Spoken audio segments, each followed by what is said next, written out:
Hey everyone, Emmanuel here. This week I want to cover the topic of stretching. I get a lot of questions about this, and I made some notes over the weekend about, because it's a big topic, and even as big as the topic is, there's so many approaches to it as well, and neither are right or wrong. It just depends what you want to accomplish. But let's start with this concept of stretching, okay? So there's a couple of reasons you'd want to do it. Obviously, stretching can promote relaxation. So when we start to stretch, we also relax ourselves as well. And, there's different connections. So remember, nerves fire muscles. So when you're working on a muscle, when you're lengthening a muscle, you're stretching it, you're also need to relax the nerves, or the nerve to release that muscle. So there's benefits to stretching, beyond just martial arts or other things, right? You can stretch to get a sense of relaxation. You might have no care for flexibility, but it's just a byproduct, and the main thing is relaxation. Or you might care for flexibility and a byproduct is relaxation. I mean, that's one way. The other way is, as we get older, we lose flexibility. And the loss of flexibility can lead to injuries, especially as we get older, because they say, when you fall when you're younger, it's one thing. When you're older, when you fall, it's much more problematic. And it might be explained in some ways because we've lost some flexibility. Now, research, because I've done a lot of research on the weekend as well, so bear with me. I'm kind of have to reference because there's lots of numbers. I'm trying to kind of read the research, read between the lines, because in this area, there's lots of conflicting information. Not conflicting, like, well, you can read it this way, you can read it that way. So I'm trying to kind of cut through all of that and just give you guys some perspective. But please always check, like I always tell people, just investigate yourself. But from what I've seen, and from what I've experienced, and from what I've understood over the years, you're looking at roughly about a 10%, maybe a little bit more, loss of range of motion in muscles over roughly a 10-year period. So let's just keep it simple. So that doesn't mean that every year you're losing 1%. You might lose nothing for a bunch of years and then 5%, but over a 10-year period, you're losing about 10%, maybe 15% range of motion. That's what the research I've seen is. So you could stretch strictly from the perspective that you don't want to lose that range of motion, and you don't want to lose that flexibility. You want to stave off the effects of aging in terms of muscle shortening and tightening.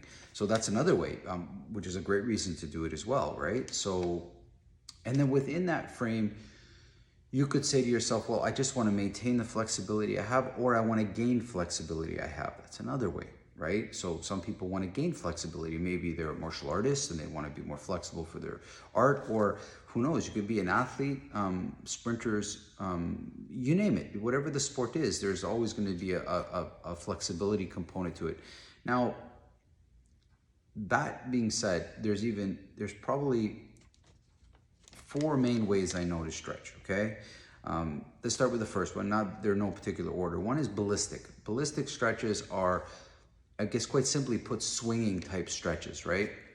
So they're a stretch that has a movement base to it, and it causes the body to swing through it. And I will show them throughout this week what I mean, but I'm just explaining it now because it's hard to explain and then also show without forgetting everything you want to say. So bear with me. So ballistic stretching, just to sum it up, has movement and it's a swinging type, okay? Now, in saying that, the ballistic is a little bit more dangerous, because if you're not in control of the movement you're doing and your emotions get over and you start swinging erratically, you could, tear and, hurt yourself somehow. So there is an element of injury to ballistic stretches. So you have to be careful of that. But I think they're necessary. I'll tell you what the research says about them.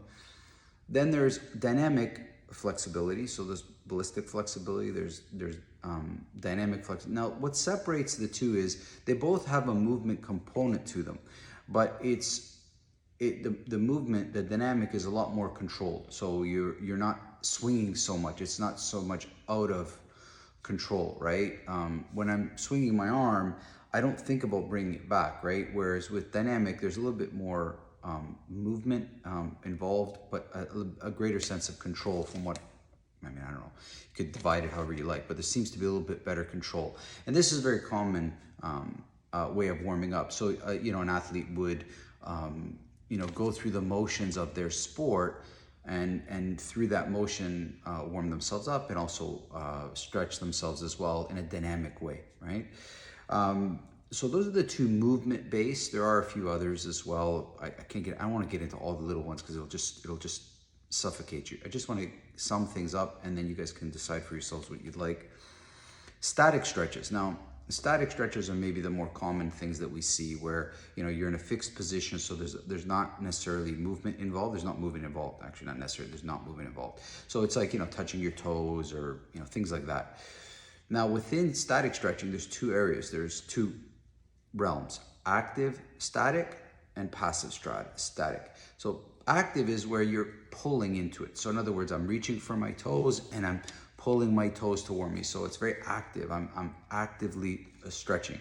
Some people will tense up the muscle and then relax it and then stretch into it. So it's very active. It's involved. The passive static is much more, I get into a move like I'm reaching for my toes, let's say, and I'm just trying to relax. So I'm not trying to force this. I'm really just trying to relax into the stretch, okay? So those are the main ways. There's probably a few and others, P and F, and there's these other ones that you can do, but these are the basics. So there's ballistic, dynamic, and then static, and within static, there's two different types, okay? The research seems to favor, you might say, well, which is better, right? And I get it. People don't want to spend a lot of time stretching. I get it. It's not a big deal. So let me show you or sum up what some of the research I found says, okay? The research says usually you want to stretch for about 5 minutes a day. Now that's just an arbitrary number. It's from what it looks like, about 5 minutes a day will help you maintain the flexibility that you have. A little bit more will obviously help you gain flexibility. Now, you never want to approach, the way I do stretching is I first warm up. So there should be a warm up, a way of, you know, heating the body up, whether it's through vigorous walking or a light cycle or, you know, something that just gets the heart rate up so that the body starts to warm up and then you can stretch much easier. The other way of doing it is at the end of a workout. So if you've gone for a run or you've cycled or you've done a workout at home, do it at the end. So the body's already warmed up, right? Doing it cold is probably not the way you want to do it. You don't usually get a good stretch that way. I mean, you can, research is varied, but I would suggest the way I'm saying it. Now, the other thing when you're thinking about stretching is you want to ask yourself, well, how long? That's the typical, how long do I hold the stretch for, right? Sorry, I've jumped ahead. So which is better? Ballistic, dynamic? Listen, they all have their benefits. The movement-based ones, the dynamic and ballistic, have some injury possibilities to them, depending.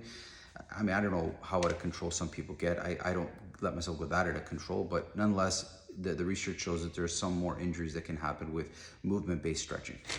The static seems to be the one that yields the best results, but that doesn't mean that that's the only one you should do. I'm just telling you what some of the research says. So that's good news, because static stretching is easier. There's lots of videos on YouTube about stretching that you can follow too. But looks like the ideal time is between 30 seconds and a minute to hold a stretch.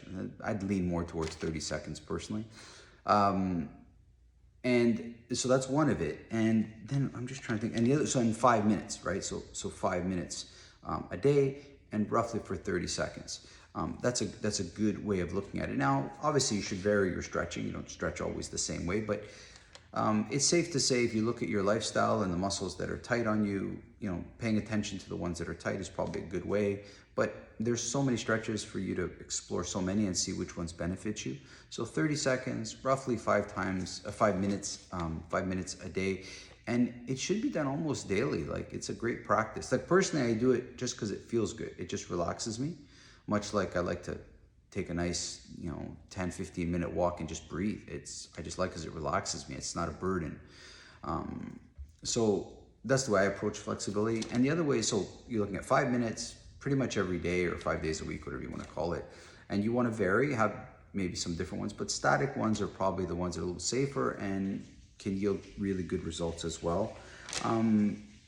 Now, the other question that you often hear is, how hard should I push, right? Like when I'm stretching, like again, research has shown that there's actually great benefits just passively stretching. It's not the difference between an active stretch, like really going for it, and passive stretching is not a huge difference. So you don't really need to push that hard. I'm not saying for you not to. There are times I do as well, like I push through it.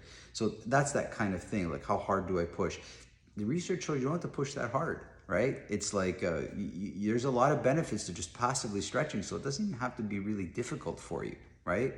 And again, lots of stuff on YouTube.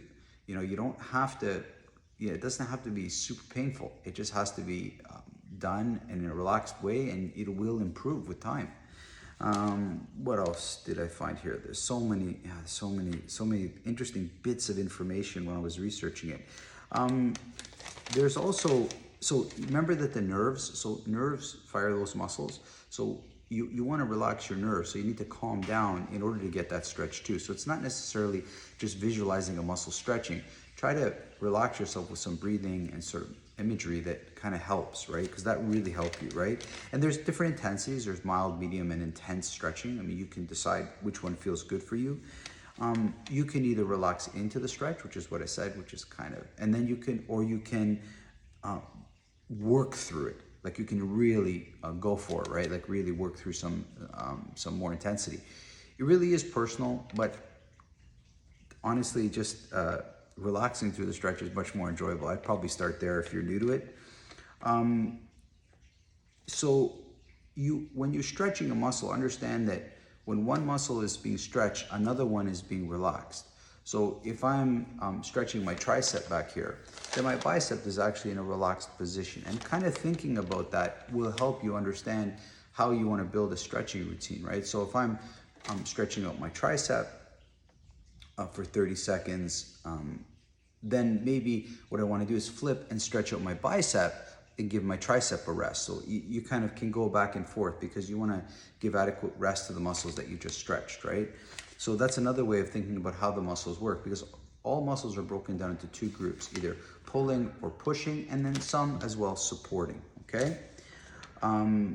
You want to think about releasing the muscle. You don't want to think about necessarily stretching it. You want to release the muscle. The muscle is under some tension because of nerves and your thought pattern.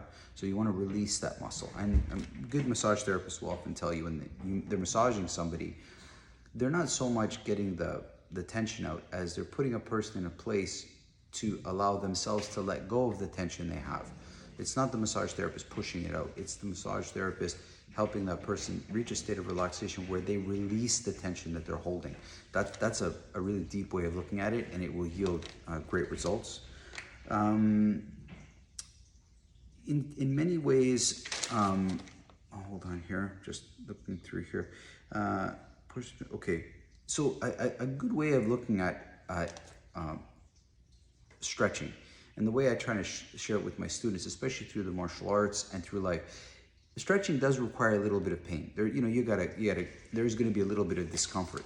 And what you're doing is, in the process of doing that, you might go too far and you feel, oh, that's too much. And then you go just right, oh, that's good. And you'll start to have and gain a better relationship to pain. This is very important over a long term, is that you understand what a good pain is, a pain that is good to go through. And then a bad pain, which is one that you should avoid. And you'll feel those as you're stretching. As you go through the mild, medium, and intense stretching, you'll find the pain that's good and the pain that's bad. We kind of get a sense that all pain is not the same, right? And not just talking about through stretching, through other things too. I mean, when look at cold water dousing, it hurts. Like you immerse yourself into cold water. It's like you're shivering, but there's immense health benefits. You look at fasting. You're starving and your stomach hurts and you're like, oh, I'm so hungry. But after the fast is over and you eat, you feel much better. Like your stomach has had a chance to rest, it's had a chance to recover, and then you give it food. Many people experience a better gut health and digestion from going through a little bit of pain of fasting. That doesn't mean you have to die, but your relationship with pain becomes better. There's good and there's bad pain, and you start to know the difference. So that's a real side benefit to a good stretching routine. It helps you understand that in terms of pain. So I think I've explained a lot there. I think that's enough to take somebody from who's maybe just sitting on the couch or who doesn't see much value in stretching, I would encourage you to stretch more. I've injured myself a lot in different sports over the years. I've played a lot of contact sports, and I've always managed to heal myself really well. And part of it's because I have a lot of flexibility. I really get to know my body well. Like it's one thing to know it through strength. It's another thing to know it through flexibility, right?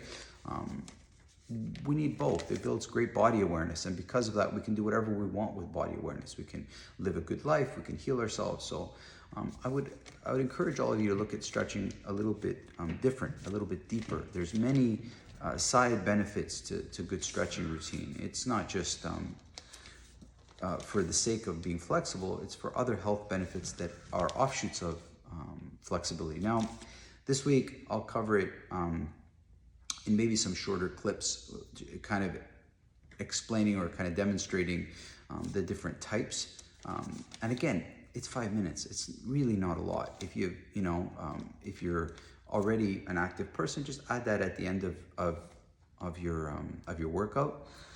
And even at home, guys, if you don't have time to exercise, go out for a nice walk. Maybe after dinner, go for a little bit. Don't just go for a regular walk. Go for like a fast walk, like a hurried walk for like 5 minutes or 7 minutes, and then come back home. Just go around the block a few times.